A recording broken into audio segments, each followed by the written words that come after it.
পৃথিবী বড় স্বার্থপর, দুনিয়া বড় স্বার্থপর। দুনিয়া কাউরে জায়গা দেয় না।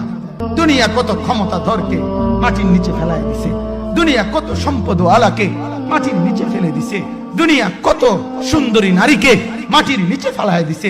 এমন বাদশা ছিল পৃথিবীতে যার হাতের আঙ্গুলের ইশারায় মানুষের গর্দান উড়াইয়া দিত, যার হাতের ইশারায় উঠত মানুষ, বসত মানুষ। আজ বাদশারা নাই, আজ সম্পদওয়ালারা নাই, আজ মালওয়ালারা নাই। দুনিয়া কাউরে থাকতে দেয় না, কাউরে না দোস্ত, কাউরে দেয় না। দুনিয়া দাদারে আমার থাকতে দেয় নাই। আমার দাদারে আমি দেখছি, আজ আমার দাদা নাই। আমার নানারে আমি দেখছি, আমার নানা নাই। আমার দাদিরে আমি দেখছি, আমার দাদি নাই। আমার নানিরে আমি দেখছি, আমার নানি নাই। আমার বাবারে আমি দেখছি। দুনিয়া আমার বাপকে থাকতে দেয় নাই। আমার বাপ কবরে চলে গেছে। দুনিয়া কাউরে থাকতে দেয় না, কাউরে না।